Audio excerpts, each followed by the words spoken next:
Assalamualaikum warahmatullahi wabarakatuh. Bismillahirrahmanirrahim. Alhamdulillahil qawiyyi sultanuh, al-wadihil burhanuh, al-mabsut fil wujud karamuhu wa ihsanuh. Allahumma salli wa sallim wa barik wa karrim wa azim ala miftahi bab rahmatillah adada ma fi ilmillah salatan wa salaman daimaini bidawami mulkillah wa ala alihi wa sahbihi adada kulli dharratin alfa marrah amma ba'd. Yang saya cintai, yang saya muliakan, para alim ulama, para kiai, para asatid, para tokoh masyarakat, para aparat pemerintah, yang saya cintai, yang saya muliakan, ketua panitia beserta seluruh panitia peringatan Isra wal Mi'raj Nabi besar Muhammad sallallahu alaihi wasallam, beserta seluruh hadirin hadirat, bapak-bapak, ibu-ibu, pemuda-pemudi umat baginda Nabi besar Muhammad yang selalu dimuliakan oleh Allah Subhanahu wa taala. Alhamdulillah, segala puji dan syukur kehadirat Allah Subhanahu wa taala. Dialah Allah Subhanahu wa taala yang maha besar dari segala sesuatu yang besar. Yang besar selain Allah kecil. Dialah Allah Subhanahu wa taala yang maha kaya dari segala sesuatu yang kaya. Yang kaya selain Allah miskin. Dialah Allah yang maha perkasa, yang maha kuat. Yang perkasa, yang kuat selain Allah lemah. Dialah Allah raja di atas para raja, yang raja selain Allah hamba. Dialah Allah Subhanahu wa taala yang maha berkuasa selama-lamanya, yang berkuasa selain Allah, kadang berkuasa dan kadang tidak berkuasa. Dialah Allah yang maha tahu, yang tahu selain Allah adalah pencari pengetahuan. Dialah Allah yang maha berilmu, yang berilmu selain Allah adalah pencari ilmu. Dialah Allah yang maha hidup, yang hidup selain Allah pasti akan mati. Yang ada selain Allah pasti akan tiada. Yang wujud selain Allah pasti akan binasa. Sedangkan hidupnya Allah, adanya Allah, wujudnya Allah selama-lamanya kekal abadi, tidak akan pernah musnah dan tidak akan pernah binasa. Dan dialah Allah yang dimana pada malam hari yang mulia ini, di tempat yang penuh dengan barakah ini, Allah Subhanahu wa taala mengumpulkan kita di majelis ilmu, di majelis zikir yang penuh dengan kemuliaan ini. Semoga duduknya kalian di sini Allah ampuni dosa-dosa kalian, dosa-dosa yang telah lalu, dosa-dosa yang akan datang, dosa-dosa yang tampak, dosa-dosa yang tidak tampak, dosa-dosa yang besar, dosa-dosa yang kecil. Sebab duduknya kalian di sini mendapatkan keberkahan, mendapatkan keutamaan daripada baginda Nabi besar Muhammad sallallahu alaihi wasallam. Saudara-saudara, beruntung kalian menjadi umat yang paling baik, menjadi umat yang paling mulia, menjadi umat yang paling agung, menjadi umat yang paling utama, yaitu umat baginda Nabi besar Muhammad sallallahu alaihi wasallam. Umat yang selalu dibanggakan oleh Nabi, umat yang pertama kali dibangkitkan dari dalam kubur, umat yang kelak di akhirat akan menjadi pemimpin dari seluruh umat-umat yang lain. Umat yang dimana Allah, innal jannah muharramatun alal umam qabla an tadkhuluha ummatuh. Sesungguhnya sorga diharamkan oleh Allah untuk dimasuki oleh umat manapun sebelum sorga dimasuki oleh umat Nabi Muhammad. Beruntung kalian menjadi umat Nabi Muhammad SAW. Para nabi-nabi, rasul-rasul terdahulu, beliau-beliau iri kepada kita sebagai umat Nabi Muhammad. Di dalam kitab Nasaihul Ibad, Al-Imam Ibnu Hajar Al-Asqalani dikatakan bahwasanya Nabi Allah Adam alaihissalam, Nabi Adam berkata, sungguh aku iri kepada umat Muhammad karena Allah memberikan kepada mereka 4 macam kemuliaan yang tidak pernah Allah berikan kepada aku, tetapi Allah berikan kepada mereka sebagai umat Muhammad. Yang pertama kata Nabi Allah Adam alaihissalam, ketika aku berbuat salah, Allah lepaskan aku, Allah lepaskan pakaian yang ada di tubuhku. Aku berbuat salah dalam keadaan berpakaian, karena Allah murka, Allah lepaskan pakaianku. Sedangkan umat Muhammad, mereka berbuat dosa, mereka berbuat salah dalam keadaan telanjang, tapi tetap Allah berikan mereka pakaian. Saya berbuat salah dalam keadaan berpakaian, Allah lepaskan pakaian saya. Umat Muhammad kebalik, mereka berbuat dosa dalam keadaan telanjang, tapi tetap Allah berikan mereka pakaian. Ini tidak pernah Allah berikan kepada aku, tapi Allah berikan kepada umat Muhammad. Yang kedua, kata Nabi Adam alaihissalam, ketika aku berbuat salah, Allah menerima taubatku ketika aku berada di kota Mekah saja. Aku bertobat di tempat-tempat yang lain, Allah tidak terima taubatku. Tapi ketika aku berada di kota Mekah, Allah langsung terima taubatku. Bagi umat Muhammad, mereka bertaubat tidak harus ke Mekah. Dimanapun mereka bertaubat, akan Allah terima taubat mereka. Sedangkan aku, hanya Allah terima taubatku ketika di kota Mekah. Umat Muhammad, dimanapun mereka berada, Allah akan terima taubat mereka. Yang ketiga, kata Nabi Adam alaihissalam, ketika aku berbuat salah, Allah pisahkan aku dengan istriku Hawa selama ratusan tahun. Sedangkan bagi umat Muhammad, pagi, siang, sore, malam mereka berbuat dosa, mereka berbuat salah, tapi tidak Allah pisahkan mereka dengan anak dan istri mereka. Aku hanya satu kesalahan, Allah pisahkan aku dengan istriku selama ratusan tahun. Ini tidak pernah Allah berikan kepadaku, kata Nabi Adam. Yang keempat, kata Nabi Adam, aku berbuat salah di sorga, karena Allah murka, Allah keluarkan aku ke dunia, Allah turunkan aku ke dunia. Umat Muhammad kebalik, mereka berbuat dosa di dunia, berbuat salah di dunia, tetapi kalau mereka meninggal husnul khatimah, Allah angkat, Allah masukkan mereka ke surga. Empat kemuliaan ini tidak pernah Allah berikan kepada aku, tetapi Allah berikan kepada umat Muhammad. Beruntung kita menjadi umat baginda Nabi besar Muhammad, umat yang selalu dirindukan oleh Nabi, umat yang dimana qala Rasul sallallahu alaihi wasallam, Nabi Muhammad sallallahu alaihi wasallam bersabda di dalam hadisnya, idza yushaku ahadukum bisyaukatin fi rijlih la'ajidu ala maha fi qalbi. Apa kata Nabi? Andaikan salah satu dari kalian, wahai umatku, ada yang kakinya tertusuk duri, maka pasti kalian merasakan sakit. Rasa sakit yang kalian rasakan, itu pun aku rasakan, bahkan sampai ke dalam hatiku. Umat yang selalu dicintai oleh Nabi Muhammad, umat yang selalu diperdulikan oleh Nabi Muhammad. Sayyidatuna Aisyah radhiyallahu anha, beliau pernah melakukan suatu pekerjaan yang disenangi oleh Nabi, sehingga Nabi mengangkat tangan dan berdoa, Allahumma ighfir li Aisyah ma qaddamat wa ma akharat, ma abharat wa ma abtanat. Ya Allah, ampuni dosa-dosa Aisyah yang telah lalu, yang telah lalu, yang akan datang, yang tampak, yang tidak tampak. Ampuni dosa Aisyah ya Allah. Siti Aisyah loncat-loncat. Siti Aisyah sangat senang dengan doa Nabi Muhammad. Nabi berkata, wahai Aisyah, apakah kamu senang dengan doa seperti itu? Kata Siti Aisyah, siapa yang tidak senang didoakan manusia mulia sepertimu ya Rasulullah. Kata Nabi, wahai Aisyah, kalau kamu senang dengan doa seperti itu, ketahuilah doa seperti itulah yang setiap yang setiap saat, setiap pagi, siang, sore, malam, setiap waktu aku mintakan kepada Allah untuk umatku. Nabi Muhammad begitu peduli kepada kita sebagai umat. Beruntung kalian menjadi umat yang dimana qala Sayyidina Ali karamallahu wajhah, inna Rasulullah fi akhir nafsi haragat syafataihi marratain fa'algaitu sam'i fasami'tuhu yaqul ummati ummati faqbilah Rasulullah. Sayyidina Ali berkata, Nabi Muhammad pada saat detik-detik terakhir nafasnya, aku melihat bibir beliau menggerakkan dengan 2 kali gerakan. Aku dekatkan telingaku, aku mendengar beliau berkata, ummati ummati, umatku umatku, kata Nabi Muhammad SAW.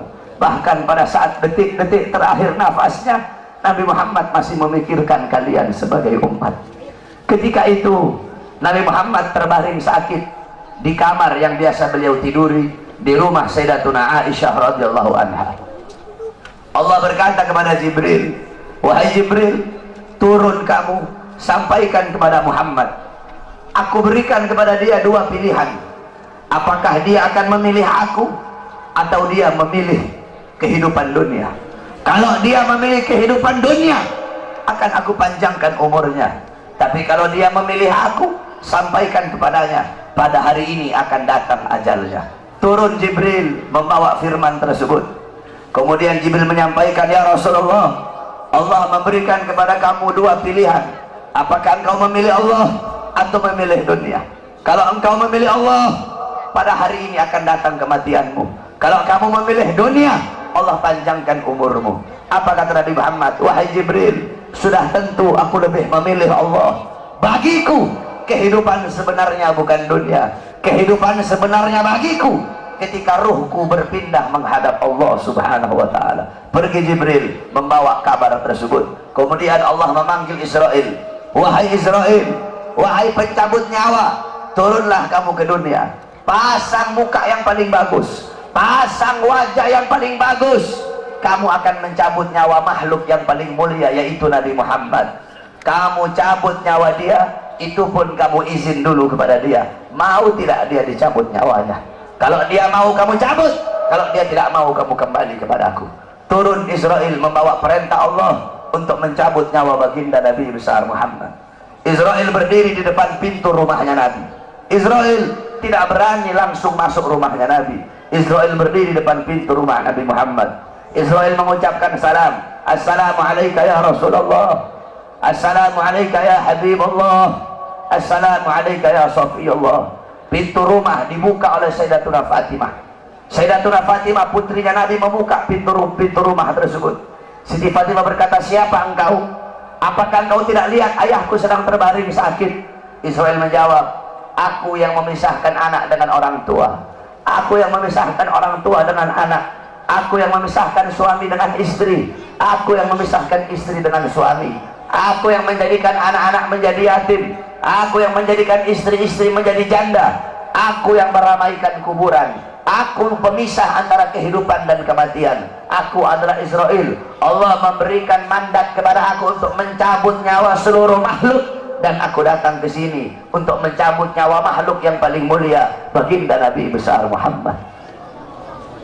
Siti Fatimah lari menangis. Siti Fatimah kembali ke pangkuan ayahnya. Siti Fatimah berkata, wahai ayahku, engkau akan wafat. Wahai ayahku, kau akan meninggal dunia. Israel sudah ada di depan ingin mencabut nyawamu ya Rasulullah. Rasulullah berkata, jangan kau bersedih wahai Fatimah. Wahai Fatimah, ketahuilah, setelah kematianku, engkau adalah manusia yang pertama kali akan menyusulku. Setelah kematianku nanti kelak, engkau adalah manusia yang pertama kali masuk surga setelah aku. Siti Fatimah mengusap air matanya. Datang Israel berdiri di hadapan Nabi Muhammad.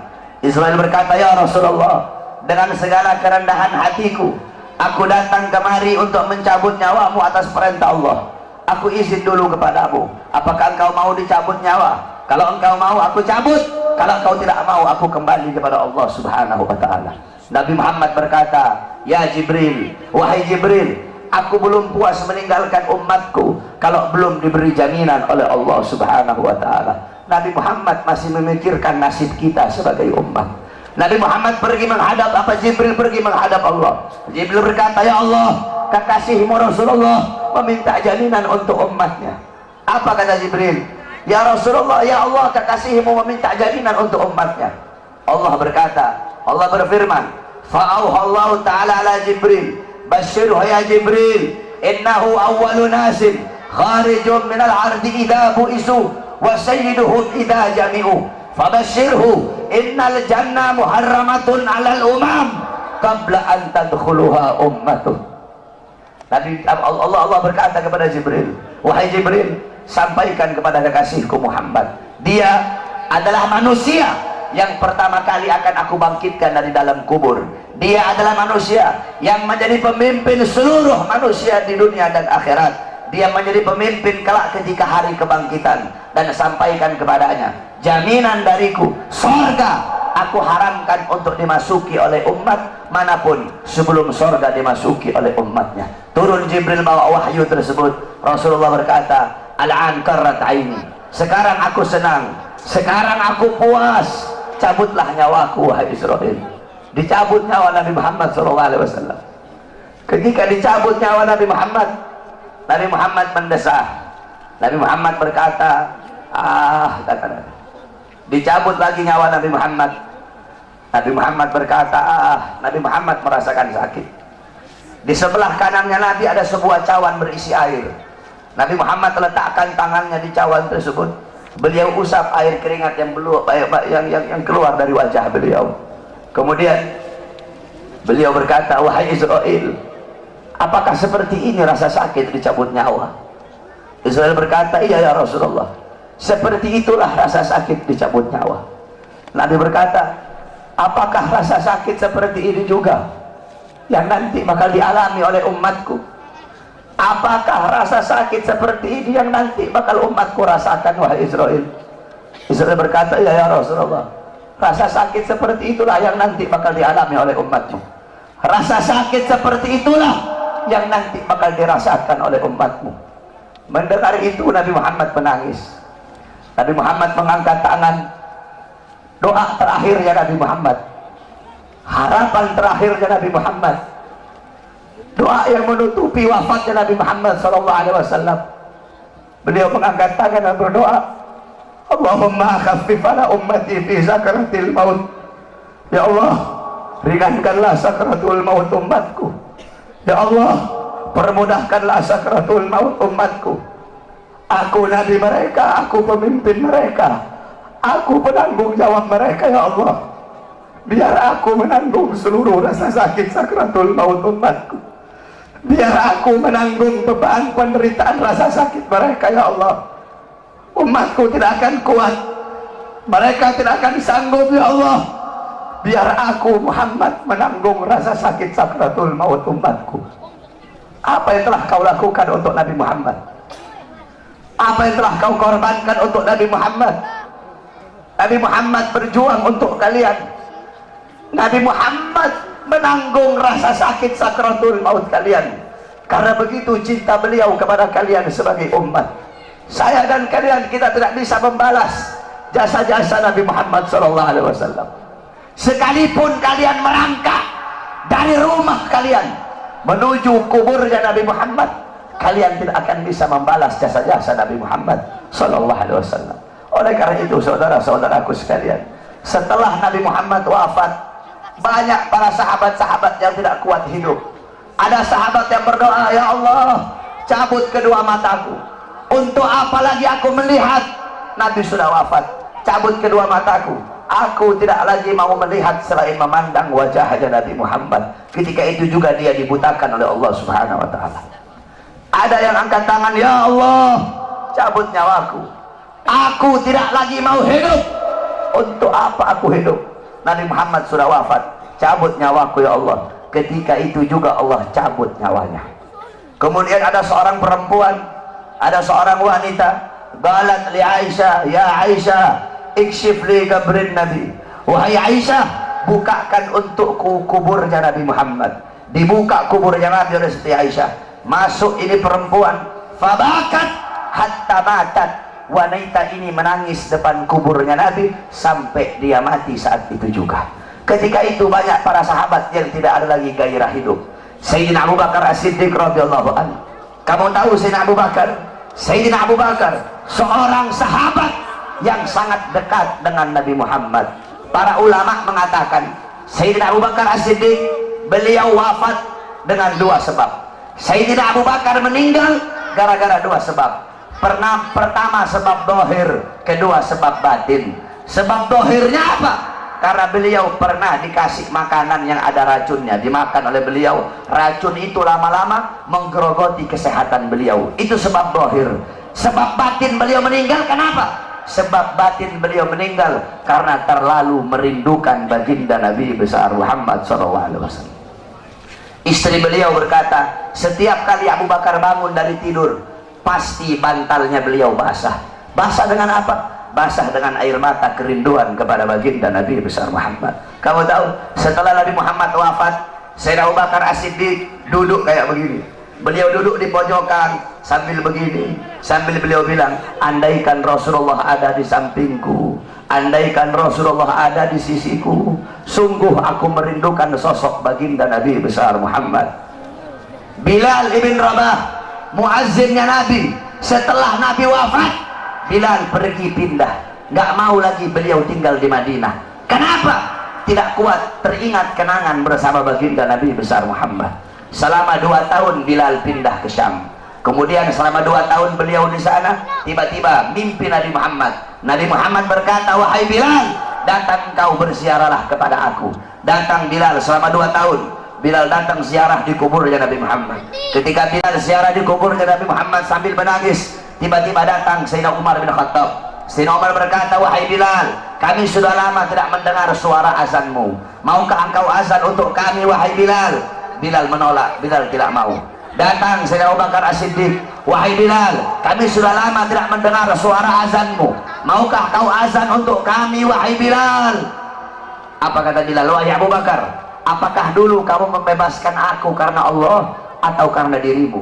Kalau dulu kamu membebaskan aku karena Allah, jangan kau paksa aku untuk azan. Tapi kalau kau membebaskan aku karena dirimu, aku akan azan untuk dirimu. Dulu setiap aku mengucapkan asyhadu anna Muhammadar Rasulullah, Nabi Muhammad selalu tersenyum kepada aku. Sekarang ketika aku mengucapkan itu, siapa yang akan tersenyum kepadaku? Jangan kau paksa aku untuk azan, wahai Abu Bakar. Tiba-tiba datang 2 orang pemuda. Pemuda yang pertama dari perut ke atas mirip Nabi Muhammad. Pemuda yang kedua dari perut ke bawah mirip Nabi Muhammad. Mereka adalah Sayyidina Hasan dan Sayyidina Husain, cucunya Nabi Muhammad SAW. Sayyidina Hasan dan Sayyidina Husain berkata, wahai Bilal, maukah kau azan untuk kami sebagaimana kau azan untuk datuk kami baginda Nabi besar Muhammad? Bilal menangis. Apa kata Bilal? Wahai cucu Rasulullah, kalau aku menolak permintaan kalian, kelak aku akan menghadap Nabi Muhammad, aku akan jawab apa ketika aku ditanya oleh Nabi Muhammad? Abu Bakar memerintahkan aku tidak mau. Umar memerintahkan aku tidak mau. Kalau kalian yang perintahkan, aku tidak bisa menolak. Karena kalau aku tolak, aku takut kelak di hadapan kakek kalian tidak bisa menjawab apa-apa. Aku takut tidak mendapatkan perhatian. Aku takut tidak mendapatkan syafaat dari kakek kalian. Naik Bilal di tempat yang biasa beliau azan. Bilal mengumandangkan azan. Allahu Akbar, Allahu Akbar, Allahu Akbar, Allahu Akbar. Kamu tahu penduduk Madinah ketika itu gempar. Mereka berkata, hal bu'isar Rasul, apakah Nabi diutus lagi? Apakah Nabi Muhammad hidup lagi? Kok Bilal mau azan? Apakah Nabi hidup lagi? Kenapa Bilal azan? Mungkin Nabi Muhammad hidup lagi. Yang punya toko menutup tokonya, yang di pasar mereka keluar dari pasar. Bilal melanjutkan azannya. Asyhadu an la ilaha illallah, asyhadu an la ilaha illallah. Wanita-wanita yang dipingit keluar dari rumahnya masing-masing. Mereka meneriakkan, hal bu'isar Rasul, apakah Nabi diutus lagi? Apakah Nabi hidup lagi? Sehingga Bilal mau azan. Begitu mereka merindukan sosok Nabi Muhammad. Ketika mereka sampai di tempat Bilal azan, mereka tidak melihat sosoknya Nabi. Ketika itu Madinah tenggelam dalam lautan air mata. Itu kecintaan mereka para sahabat kepada Nabi, kerinduan mereka setelah wafatnya baginda Nabi besar Muhammad SAW. Oleh karena itu, saudara-saudaraku sekalian yang dimuliakan oleh Allah Subhanahu wa taala, cintai oleh kalian Nabi Muhammad, ikuti beliau, jadikan beliau sebagai uswah, sebagai qudwah, sebagai teladan dan pedoman kamu dalam kehidupan sehari-hari. Ikuti sunnah-sunnah beliau, jadikan rumah tangganya kamu rumah tangga Nabi Muhammad. Jadikan kau punya rumah tangga Nabi Muhammad. Kamu tahu, banyak sekarang rumah tangga yang hancur, banyak sekarang rumah tangga yang berantakan. Kenapa? Karena rumah tangga itu tidak mengikuti rumah tangga baginda Nabi besar Muhammad. Rasulullah SAW bersabda, baiti jannati. Nabi Muhammad berkata, rumahku adalah sorgaku, rumahku adalah sorgaku. bukan rumah yang mewah, bukan rumah yang megah, bukan rumah yang tingkat, bukan isi rumah itu perabotan-perabotan yang mahal, bukan suami yang kaya, bukan suami yang ganteng, bukan istri yang cantik, bukan anak-anak yang pintar dalam urusan dunia. Bukan itu baiti jannati. Baiti jannati, rumahku, surgaku, adalah suami yang taat kepada Allah, suami yang patuh kepada Allah, istri yang taat kepada Allah, istri yang patuh kepada Allah, anak-anak yang taat kepada Allah, anak-anak yang patuh kepada Allah, rumah tangga yang dihidupkan dengan salat, rumah tangga yang dihidupkan dengan Al-Quran, rumah tangga yang dihidupkan dengan sunnah-sunnah Nabi. Ini adalah baiti jannati. Walaupun rumahnya dari kardus, walaupun tinggalnya di bawah jembatan, kalau suami, istri, anak-anak taat patuh tunduk kepada Allah, rumah tangga itu akan menjadi sorga. Rumah tangga itu, itulah rumah tangga baginda Nabi besar Muhammad SAW. Sekarang ini banyak istri-istri durhaka ya. Istri-istri sekarang banyak yang durhaka. Kalian ibu-ibu sebagai seorang istri harus jadi istri yang soleha, harus jadi istri yang taat kepada Allah, jadi istri yang taat kepada suami, harus ikhlas menerima kekurangan suami sebelum ikhlas menerima kelebihan suami. Ini ibu-ibu sekarang ikhlasnya menerima kelebihan doang, kekurangan suaminya nggak mau diterima. Suami datang nggak bawa duit diteriakin sama ibu-ibu. Kalian sebagai seorang perempuan, ridho Allah kepada kalian berada dalam ridho suami kalian. Ibu-ibu, beda anak perempuan sama anak laki, itu beda. Kalau anak laki-laki dia nikah, dia bukan milik istrinya, dia tetap milik bapak dan ibunya. Tapi kalau anak perempuan udah nikah, maka perempuan itu sepenuhnya milik suaminya. Makanya cari ridhonya suami. Ini kadang istri sekarang kurang ajar sama suami, kasar sama suami, caci maki suami. Nggak heran suami-suami jadi pada takut istri semua. Kalian sebagai seorang wanita ikhlas terima kekurangan suami kalian, sabar dalam ngurusi rumah tangga kalian. Soalnya ibu-ibu tahu, zaman sekarang ini kita kalau mau cari perempuan cantik banyak, mau cari perempuan kaya banyak, mau cari perempuan pintar banyak. Saya sehari 10 bisa saya dapat. Kalau cuma mau cari cantik doang, saudara-saudara. Yang susah perempuan yang ikhlas menerima kekurangan suaminya dan sabar di dalam mengurusi urusan rumah tangga. Kalian sebagai seorang istri, tempatkan kedudukan kalian di bawah kaki suami dan taruh suami kalian di atas kepala kalian. Rendahkan suara kalian di hadapan suami. Suara istri itu harus lebih rendah daripada suara suami. Ini ibu-ibu, suaminya A, ibu-ibunya A, jauh kemana-mana sama suara suami. Suaminya datang nggak bawa apa-apa, kasihan, habis jadi gojek jauh-jauh, kehujanan, kepanasan, berantem sama Ahok, pulang ke rumah nggak bawa apa-apa, dilempar panci suaminya. Udah gojek kemana-mana, ada yang jualan rokok, kasihan, di sana cari nafkah untuk ngasih makan anak bini. Datang ke rumah nggak bawa apa-apa, diomelin sama istri. Hargai keringat suami kalian yang jatuh untuk menafkahi kalian sebagai anak istri. Jadilah kalian seorang wanita yang nggak banyak ngeluh sama suami. Ibu-ibu tahu, ibu-ibu kalau banyak ngeluh sama suami, jangan heran kenapa rezekinya suami kamu mampet. Kenapa? Karena banyak istri-istri yang suka ngeluh. Jadi jangan banyak ngeluh, udah ikhlas aja. Suami mau datang bawa uang kayak nggak bawa uang kayak, ikhlas kamu, jangan ngeluh. Justru semakin ngeluh semakin mampet. Kamu doakan kamu punya suami, ya Allah semoga suami saya dikasih rezeki yang banyak, permudah rezeki suami saya. Jangan banyak ngeluh, nuntut ini nuntut itu, beli bedak harga 1 juta. Ibu-ibu tahu wanita-wanita yang ada di Hadramut? Ibu-ibu tahu Hadramut? Hadramut tempatnya Wali Songo. Wali Songo yang bawa Islam, para habaib itu asalnya dari Hadramut. Ibu-ibu mau tahu perempuan di sana kayak gimana? Wanita-wanita yang ada di sana, istri-istri yang ada di sana, Itu kalau beras habis, garam habis, susu habis, bawang habis, itu mereka nggak ngomong sama suaminya. Beras habis, mereka nggak ngomong begitu. Susu habis, nggak kayak ibu-ibu. Ibu-ibu, woi bang, beras habis bang, mana aja bang.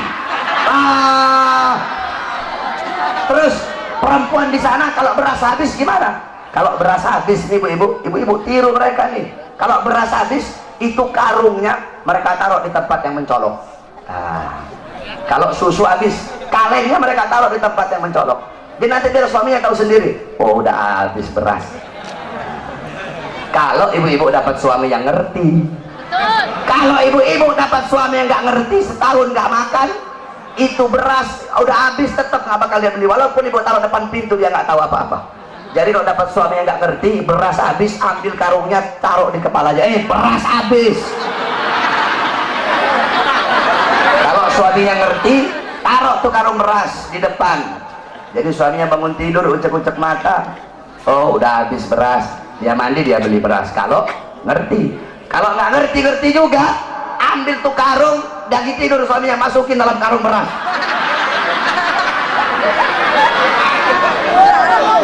Itu wanita-wanita yang ada di sana. Kenapa? Karena mereka begitu menjaga perasaan suaminya. Ibu-ibu tahu, Rasulullah pernah ngomong sama Siti Fatimah, wahai Fatimah, maukah aku kasih tahu kamu siapa wanita yang nanti memegang tali kendaraanmu? Kata Siti Fatimah, siapa wahai ayahku? Namanya adalah Mutiyah. Coba kamu pergi, rumahnya ada di ujung sana, kamu cari tahu apa amal yang dia lakukan sehingga nanti dia bakal masuk surga pegang tali kendaraan kamu. Amin. Pergi Siti Fatimah, bawa Sayyidina Hasan yang ketika itu masih kecil. Sayyidina Hasan masih kecil ketika itu, dibawa oleh Siti Fatimah, diketuk pintu rumah, assalamualaikum, nggak dibuka ibu-ibu. Dari dalam dijawab, waalaikumsalam. Man, siapa? Ana Fatimah binti Rasul, aku adalah Fatimah putrinya Rasulullah. Oh iya wahai Fatimah, kalau engkau sendiri silahkan masuk, tapi kalau engkau bersama laki-laki, jangan masuk wahai Fatimah. Aku bersama laki-laki, siapa? Anakku masih kecil, oh maaf, kamu tidak boleh masuk. Tapi dia masih kecil, walaupun masih kecil, aku izin dulu kepada suamiku, besok nanti kamu balik lagi, saya izin dulu kepada suamiku. Lihat bagaimana Siti Mutia. Ibu-ibu sekarang, Pak RT, Pak RW datang ke rumah, Waalaikumsalam, suaminya ada nggak ada? Oh mari masuk Pak RT, mari masuk Pak RW. Mau kopi apa mau teh Pak RW? Gak boleh. Mau yang datang presiden, kalau belum izin kepada suami, nggak boleh, haram. Boleh. Akhirnya apa? Besoknya datang. Ibu-ibu sabar ya, istri dulu nanti baru suami. Sabar dulu. Nanti gantian. Kalau mereka yang saya ini, kamu teriak-teriak kayak mereka nanti ya. Akhirnya apa ibu-ibu? Akhirnya besok datang lagi Siti Fatimah, bawa Sayyidina Husain. Ketika diketuk, assalamualaikum, waalaikumsalam. Man, Fatimah binti Rasul. Oh wahai Fatimah, kamu bersama siapa? Bersama Husain dan Hasan. Oh maaf, kalau Hasan udah dikasih izin, kalau Husain belum dikasih izin. Balik lagi besok, aku izin dulu kepada suamiku. Dia izin kepada suaminya, baru besoknya boleh masuk. Siti Fatimah, Siti Fatimah lihat ini perempuan biasa-biasa aja, ahli ibadah bukan, ahli sholat bukan, ahli Quran bukan. Terus amal apa yang dia lakukan sehingga masuk surga? Nanti megang tali kendaraan Siti Fatimah, padahal ini perempuan biasa-biasa saja. Tiba-tiba Siti Fatimah melihat ada 3 buah benda. Itu 3 buah benda sangat dikeramatkan, jadi sangat diagungkan sama Siti Mutia. 3 benda itu adalah cambuk, lap, sama gunting. Cambuk, lap, sama gunting. Siti Fatimah tanya, wahai Mutia, 3 buah benda ini untuk apa? Kok kayaknya kamu istimewakan ini 3 benda ini? Kata Siti Mutia, oh itu lap, ketika suamiku pulang cari nafkah, aku lapin seluruh keringatnya yang jatuh, aku lap. Karena keringat itulah yang jatuh untuk mencari nafkah, untuk menghidupi aku dan anak-anakku. Kira-kira ada istri di sini begitu? Tidak ada. Awas kamu sampai rumah dihantam sama istri kamu nanti. Ibu-ibu bisa begitu? Bisa nggak? Suaminya pulang habis dari gojek, terus digituin, bisa? Dilapin keringatnya. Tapi jangan pakai lap, pakai keset.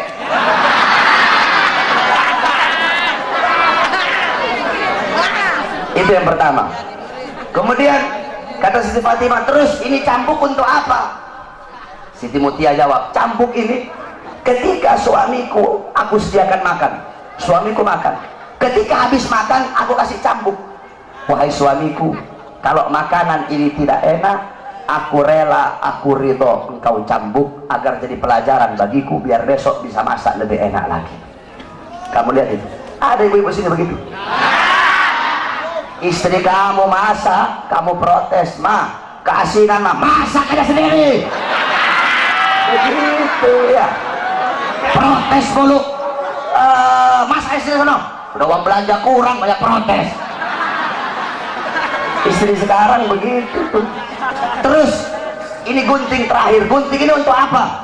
Dijawab sama Siti Mutia, sebelum aku tidur aku kasih gunting kepada suamiku dan aku bilang, wahai suamiku, apabila dari tadi pagi sampai sekarang ada kata-kataku yang menyakiti perasaanmu, aku rela, aku ridho engkau potong lidahku. Subhanallah.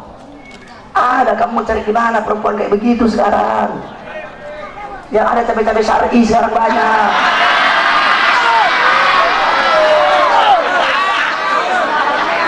Istri kalian kira-kira kayak gitu nggak? Itu ibu-ibu Siti Mutia. Nah, kalian sebagai seorang wanita, jadikan beliau-beliau sebagai teladan kamu, para wanita sorga. Siti Mutia, Sayyidatuna Fatimah, Sayyidatuna Khadijah, Sayyidatuna Aisyah radhiyallahu anha, Sayyidatuna Khadijah radhiyallahu anha, kemudian Ummu Salamah radhiyallahu anha, Ummu Sulaim radhiyallahu anha, Ummu Aiman radhiyallahu anha, Siti Khansa radhiyallahu anha. Bagaimana wanita-wanita terdahulu, jadikan mereka sebagai teladan kamu dalam urusan rumah tangga. Kalian sebagai seorang perempuan, ini perempuan sekarang saya perhatikan, kalau mau keluar pengajian nih, dandan cantik-cantik ibu-ibu, pakai bedaknya 2 cm segini, yang putih muka doang, lehernya hitam.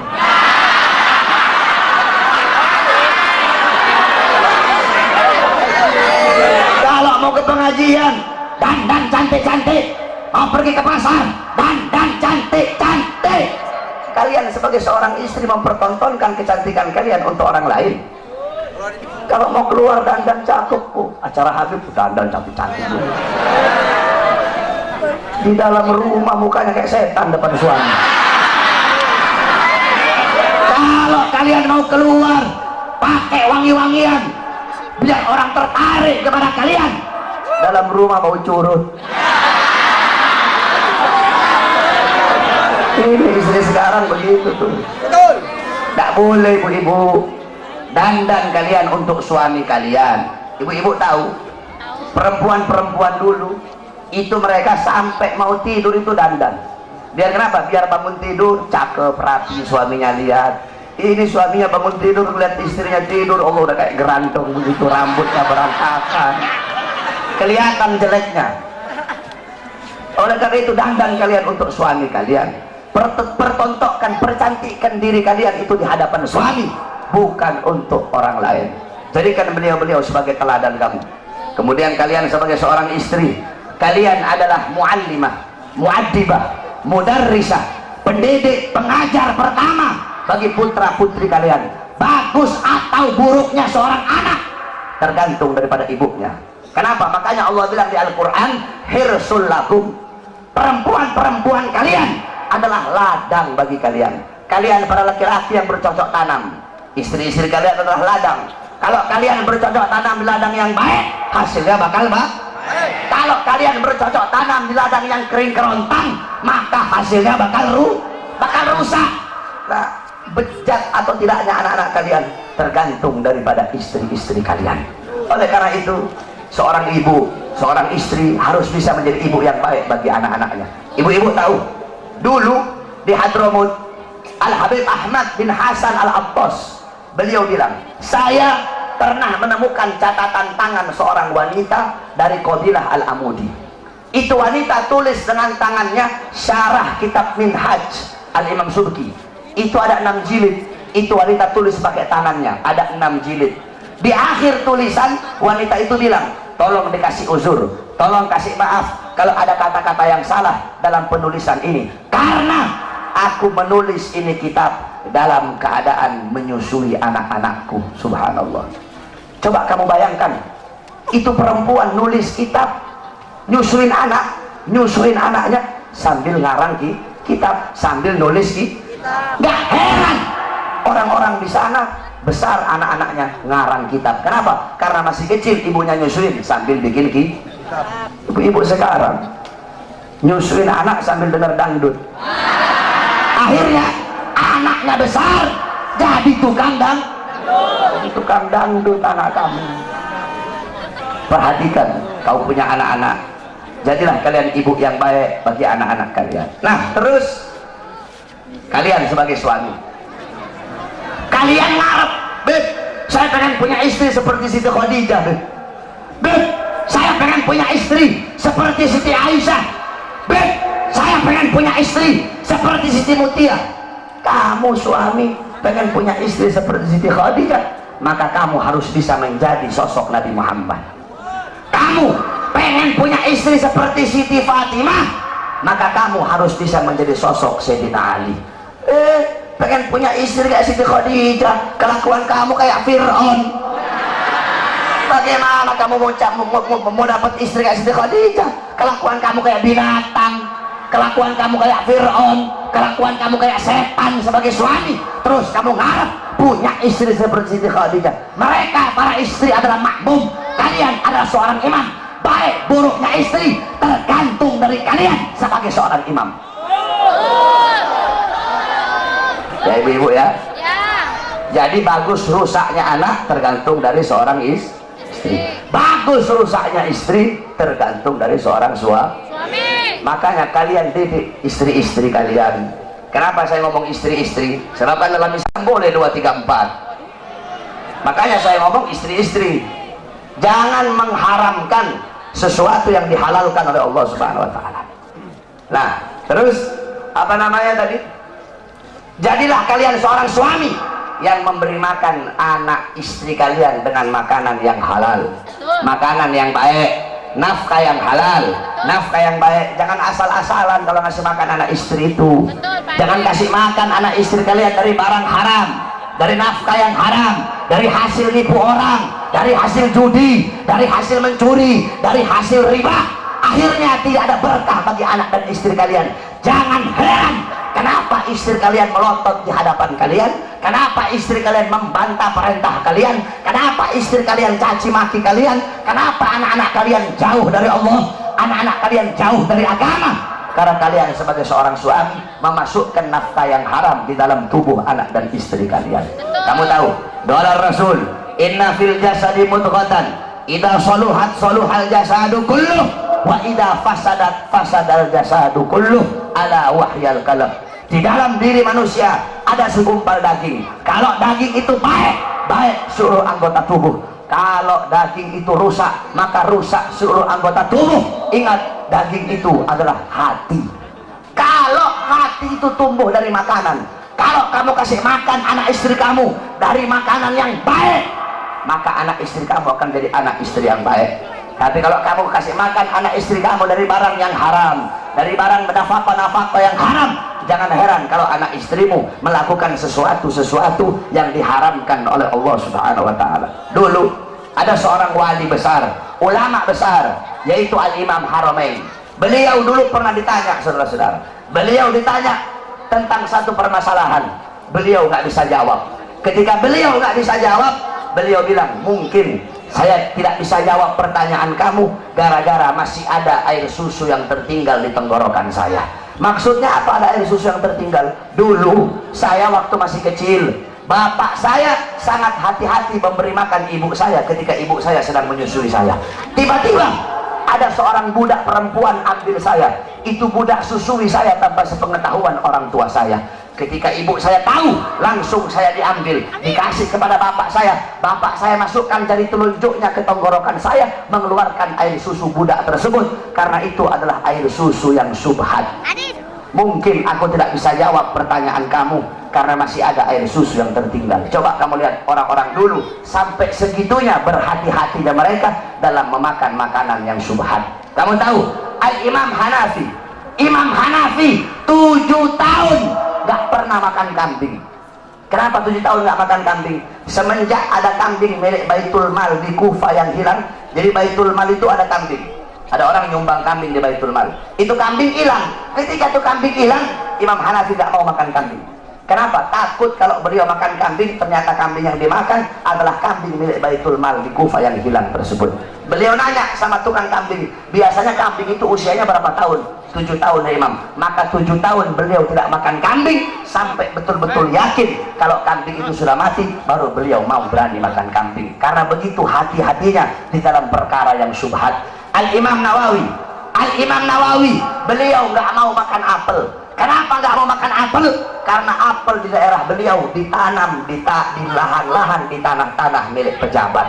Kemudian Al-Imam Syirazi yang ngarang kitab Muhaddab, beliau tidak mau makan sayuran yang berasal dari Damaskus. Kenapa? Karena sayuran yang berasal dari Damaskus itu ditanam di tanah-tanah milik pejabat, makanan syubhat. Mereka menjaga. Kenapa? Karena kalau hati udah masuk makanan haram, hati tumbuh dari makanan yang syubhat, tumbuh dari makanan yang haram, maka hati itu akan mendorong seluruh bagian tubuh untuk melakukan hal-hal yang diharamkan oleh Allah. Oleh karena itu, wasiat saya bagi kalian para suami, beri makan anak istri kalian dari sesuatu yang halal, rizki yang halal, nafkah yang halal. Itulah baiti jannati, itulah rumahku sorgaku. Jadi ingat, rumahku sorgaku bukan rumah yang mewah, bukan rumah yang megah, bukan suami yang cantik, bukan suami yang kaya, bukan istri yang cantik, bukan anak-anak yang pintar dalam urusan dunia. Baiti jannati, rumahku sorgaku, suami yang taat patuh tunduk kepada Allah Subhanahu wa ta'ala. Kan enak kamu kalau dapat istri, istrinya subuh udah bangun duluan, nanti dibangunin, ayo salat bareng, jadi imamnya saya, ya enak, adem. Kamu pulang capek-capek, istri kamu sambut dengan senyuman. Bang Koid, mau kopi atau mau teh Bang Koid? Kan enak. Bang Entis mau kopi atau mau teh Bang Entis? Bang Entis bilang, mau nikah lagi Neng. Itu kopi masih panas dilempar ke mukanya Entis. Entis keok. Takut istri begini mau kawin lagi ya. Mudah-mudahan rumah tangga semua jamaah yang ada di sini jadi rumah tangga sakinah, mawaddah, warahmah. Rumah tangganya Nabi Muhammad SAW, amin. Rumah tangganya jadi rumah tangga Nabi Muhammad. Insya Allah anak-anak kalian jadi anak-anak yang soleh dan soleha, amin ya rabbal alamin. Dan terakhir kepada seluruh hadirin, saya Ramadan saya buka pesantren kilat itu 25 hari. Kalau ada anak-anak mau masuk gratis, nggak bayar, cuma bayar kitab-kitabnya saja. Itu selama 25 hari harus menghatamkan 25 kitab. Jadi ada 25 kitab itu harus dihatamin semua. Fikihnya ada kitab Risalatul Jami'ah, Taqratus Sadida, kemudian hadis, Arba'in Nawawi dan lain-lainnya, kemudian pelajaran sorof, Amsalatul Tasrif, Kailani, kitab-kitabnya, kemudian Nahwu, Jurumiyah, Mabadi, kemudian tajwidnya Hidayatus Sibyan, kemudian Al-Quran, kemudian Muhawarah, kemudian Mu'adzarah dan lain seluruh pelajaran. Itu ada 20 kitab harus dikhatamkan. Jadi kalau ada anak-anak sini yang mau masuk pesantren kilat, betul, selama 25 hari nggak boleh pulang. Jadi ngajinya itu habis tarawih nanti saya ngajar, habis tarawih saya ngajar sampai jam 10. Jam 10 gantian Habib Muhammad ngajar sampai jam 12. Jam 12 saya ngajar sampai pagi. Sampai pagi tuh. Nah, nanti habis sholat subuh Habib ada habaib lagi yang ngajar sampai jam 9. Nah, jam 9 istirahat. Bangun duhur. Habis sholat duhur saya ngajar sampai asar. Habis asar saya ngajar lagi sampai tarawih. Begitu terus setiap hari biar hatam 20 kitab itu. Jadi kalau ada yang masuk silahkan, gratis, nggak bayar, saya tanggung semua makannya yang ada di sana. Insya Allah saudara-saudara semuanya yang hadir di sini, Allah Subhanahu Wa Taala jadikan hamba-hamba yang baik, hamba-hamba yang taat, hamba-hamba yang patuh, hamba-hamba yang tunduk kepada Allah Subhanahu Wa Taala. Tadi semuanya yang turun aksi 55, insya Allah Allah jadi saksi atas perjuangan kalian semua. Insya Allah Allah SWT berikan kemenangan kepada kita umat Islam. Saudara-saudara sekalian, ingat, kemenangan pasti akan menang. Kemenangan, kebenaran pasti akan menang. Kebenaran itu gak akan pernah kalah. Kita memperjuangkan kebenaran, kita pasti menang, saudara-saudara. Kita berdoa semoga Allah berikan kekuatan kepada majelis hakim untuk bisa menvonis Ahok dengan seberat-beratnya. Sehingga apa? Sehingga kalau Ahok nanti nggak ditahan, besok bakal lahir Ahok-Ahok yang lain. Kalau Ahok nggak ditahan, besok bakal lahir penista-penista agama yang lain. Jadi hakim harus tegas. Hakim itu harus bisa kasih keputusan yang adil, keputusan yang bisa memuaskan seluruh masyarakat dan umat Islam yang ada di Indonesia. Saya malas mau bahas Ahok, belum tidur saya dari tadi pagi, nggak mau keras-keras saya. Nanti deh di acara yang satunya deh. Apalagi Ahok udah keok, udah kalah Ahok. Tinggal nunggu masuk bui aja lu Ahok. Kok bentar lagi masuk bui kok. Kebenaran pasti akan menang, saudara-saudara. Kebenaran tidak bisa dikalahkan dengan kebatilan. Kebenaran milik Allah, dan Allah pasti akan memenangkan yang berjalan di jalan kebenaran. Makanya kita dukung terus hakim. Udah cukup jaksanya yang goblok, hakim dan ikut-ikutan goblok.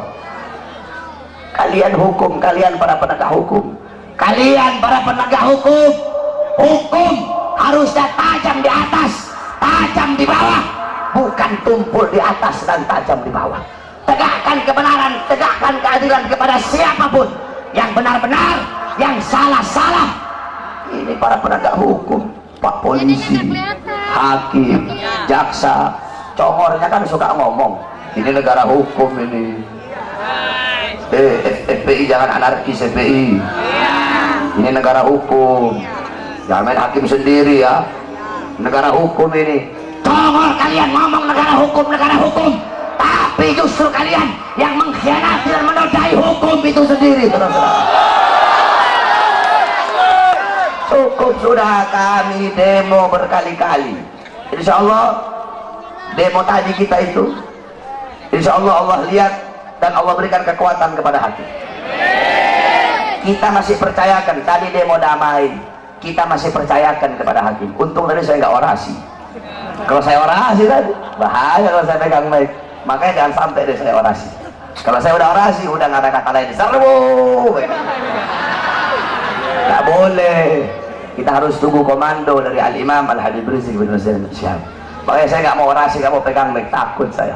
Kalau udah pegang mic, ngeliat polisi, oh, serbu begitu.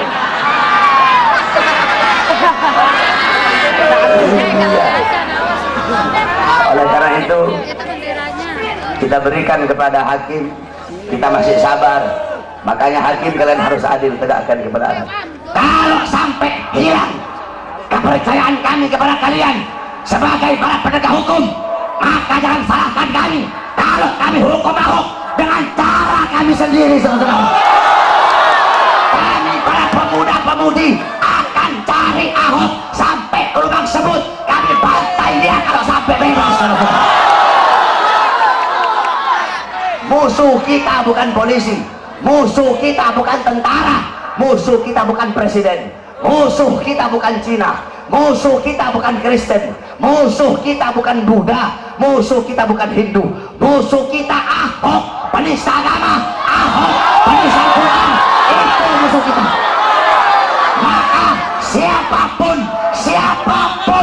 yang melindungi Ahok, siapapun yang membela Ahok, maka dia menjadi musuh kita, saudara. Kalau polisi melindungi Ahok, polisi jadi musuh kita. Kalau tentara melindungi Ahok, tentara jadi musuh kita. Kalau presiden melindungi Ahok, presiden pembela Ahok, ya emang sih orang adeknya.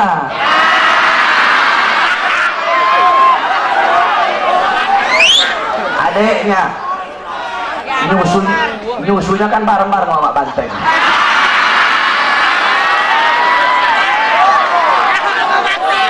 Saudara sesusuan, Dua-duanya muka polos.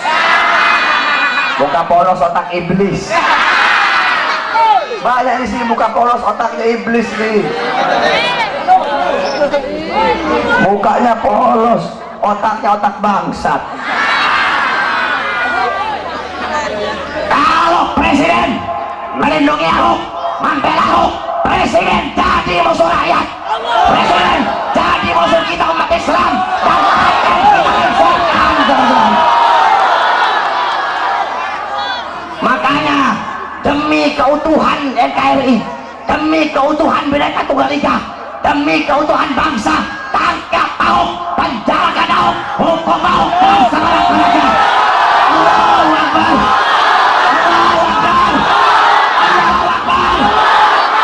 Kita umat Islam tidak cari musuh, tapi kalau musuh datang haram bagi kita untuk lari.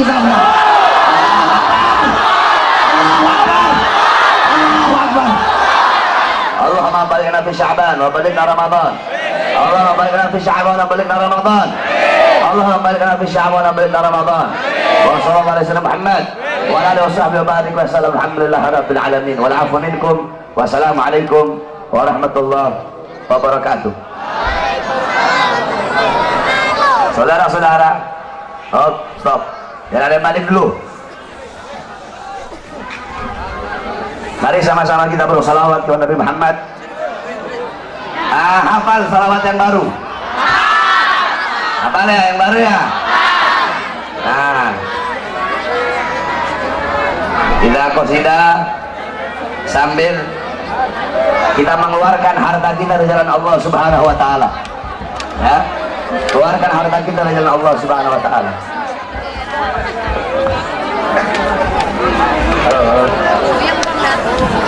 Prajurit pembela Rasulullah, bangkitlah untuk agama, bangkitlah untuk negara, satukan hati, satukan jiwa. Musuh di depan mata, lawan dia sampai berdarah, berdarah untuk agama dan negara. Tercipta kematian murah harganya. Maju ayo, maju ayo terus maju, habisi pengkhianat bangsa. Kami berjanji demi Allah, rela binasa demi agama. Wahai prajurit pembela Rasulullah, berjuanglah tanpa lelah. Walau harus merangkak dengan mata, takkan mundur walau satu langkah, takkan mundur walau satu langkah. Wahai para pemudi-pemuda, kibarkan panggilan Mustafa, serahkan jiwa untuk agama, mencari syahid di jalan Allah. Maju pantang menyerah, walau bergelimangan darah, berdarah, jadi saksi Allah. Mati syahid adalah hari raya. Maju ayo terus maju, habisi pengkhianat bangsa. Kami berjanji demi Allah, rela binasa demi agama. Wahai prajurit pembela Rasulullah, berjuanglah tanpa lelah. Walau harus merangkak dengan mata, takkan mundur walau satu langkah, takkan mundur walau satu langkah. Wahai para pejuang agama, bangkitlah. Wahai para singa-singa Allah, bangunlah. Musuh sudah di depan mata, lawanlah. Kejayaan menanti kita, kejayaan menanti kita, kejayaan menanti kita. Rebutlah. Maju ayo terus maju, habisi pengkhianat bangsa. Kami berjanji demi Allah,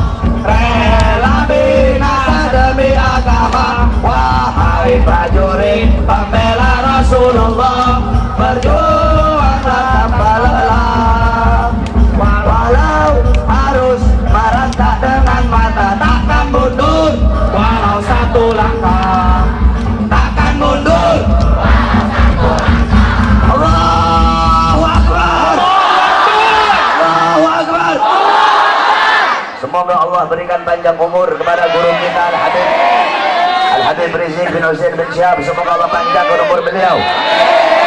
Semoga beliau pulang dari umrah ke Indonesia dalam keadaan selamat. Amin ya rabbal alamin. Allahumma nas'aluka khairal as'alah wa khairan najah wa amal khair mamat wa anta bitawajjil mawadana wa haqiqi mana wa anta maulana fanasuluka bil kafirin wa sallallahu alaihi wasallam Muhammad wa alihi wasahbihi barik wa sallam alhamdulillah rabbil alamin wa salli ala sayyidina Muhammad.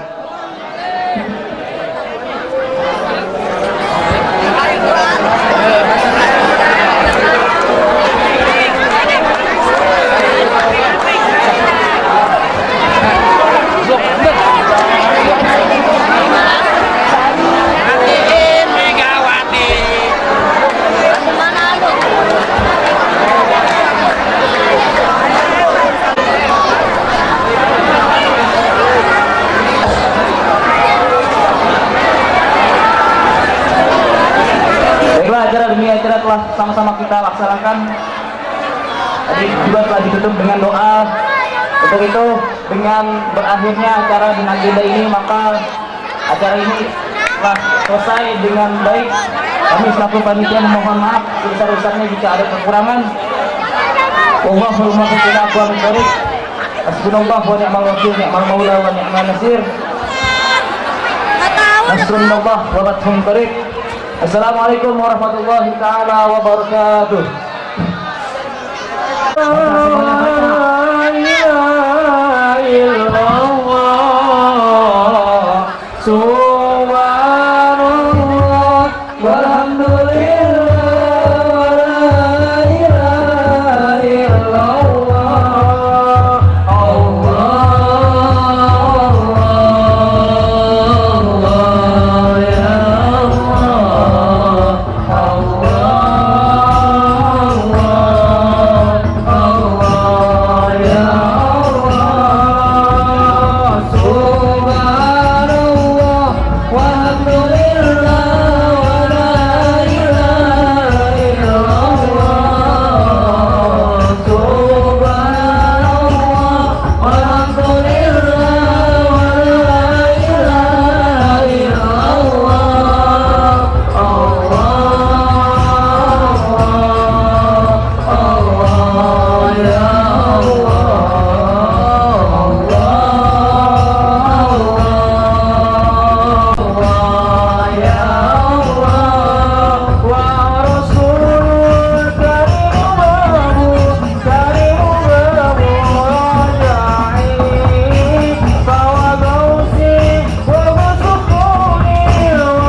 So